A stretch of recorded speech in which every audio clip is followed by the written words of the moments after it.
Буквально несколько минут назад крупный телеграм-канал сообщил печальные новости о известном российском пародисте Евгении Вагановиче Петросяне. Еще 2 недели назад в «Звездной семье» возник колоссальный скандал. Евгений Петросян уличил свою 29-летнюю жену Татьяну Брухунову в измене. Разлучником звездной пары оказался 32-летний турок, владелец ювелирного магазина в городе Москва. Однако супруги решили не выносить ссоры из избы и решить все мирным путем. Однако назойливый турецкий подданный постоянно искал встречи с женой Евгения Петросяна, уделял ей внимание и дарил подарки. Последней каплей терпения для Евгения Вагановича стала поездка его жены в Турцию, в Стамбул, якобы для научной конференции. Однако злые языки уже донесли 76-летнему юмористу, что его супруга в Стамбуле не скучает,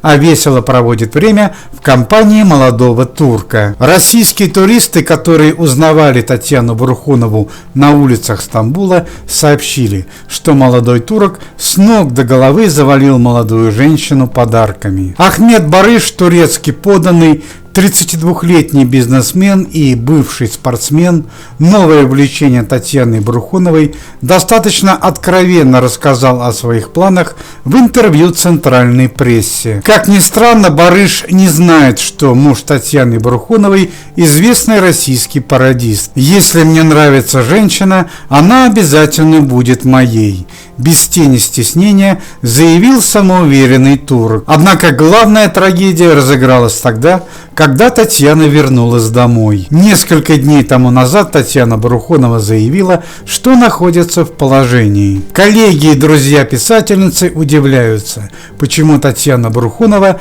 так открыто гуляет на глазах своего супруга. Однако на это есть серьезные основания. Еще месяц назад, во время семейной ссоры, Евгений Ваганович поднял руку на свою молодую жену. Татьяна Брухунова была доставлена в больницу и провела там 2 недели. Сам Евгений Ваганович, доселе не комментировавший эту ситуацию, наконец-то высказался по этому поводу и дал интервью центральной прессе. «Я не осуждаю Татьяну, однако должна существовать этика семейных отношений», констатировал Евгений Петросян. Как известно, Евгений Ваганович не последний человек в Москве и имеет массу влиятельных знакомых. Стало известно, что Петросян хочет обратиться в правоохранительные органы, чтобы усмирить ненасытного турка. Правда, не совсем понятно, на каком основании будет обосновываться вина турецкого подданного, ведь за любовь у нас не сажают.